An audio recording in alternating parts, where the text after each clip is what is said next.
السلام علیکم to all. اللہ رب العزت ہر اس دل کی مدد کرے جو مضبوط ہونے کا دکھاوا کرتا ہے اور سب سے زیادہ ٹوٹا ہوا ہے۔ دنیا کے ہر دکھ کی دوا دوست ہے، لیکن جو دکھ دوست دیتے ہیں اس کی دوا پوری دنیا میں نہیں ملتی۔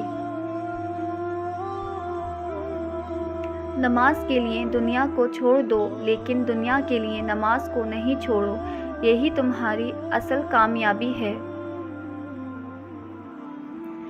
دولت، عہدے اور چہرے کا حسن صرف آنکھوں کو چکا چوند کرتے ہیں، جبکہ اخلاق، کردار اور نیک عمل کی خوشبو دل و دماغ کی معطل کرتی ہے۔ جب رشتے سچے ہوں تو زیادہ سنبھالنے نہیں پڑتے، اور جن رشتوں کو سنبھالنا پڑے وہ سچے نہیں ہوتے۔ خوبصورت عمل انسان کی شخصیت بدل دیتا ہے اور خوبصورت اخلاق انسان کی زندگی۔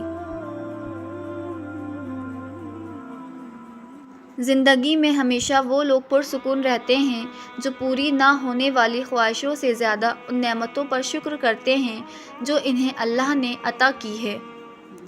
ہاں، اللہ تو تم پر رحمت کے ساتھ توجہ کرنا چاہتا ہے، مگر جو لوگ خود اپنی خواہشات نفس کی پیروی کر رہے ہیں وہ چاہیں گے تم راہ راست سے ہٹ جاؤ۔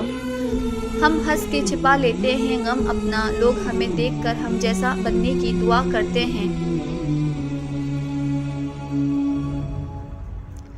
خود کو سب سے بہتر سمجھ لینا یہ ایسی بیماری ہے جو انسان کو کسی قابل نہیں چھوڑتی۔ قدر تو وہ ہوتی ہے جو کسی کی موجودگی میں ہو، جو کسی کے بعد ہو اسے پچھتاوا کہتے ہیں۔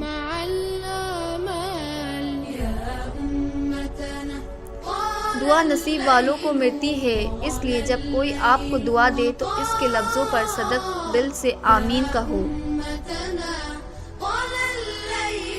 کچھ لوگ قسمت کی طرح ہوتے ہیں جو دعا سے ملتے ہیں، اور کچھ لوگ دعا کی طرح ہوتے ہیں جو قسمت سے بدل دیتے ہیں۔ رشتوں کو فرصت کی نہیں، سب سے زیادہ توجہ کی ضرورت ہوتی ہے۔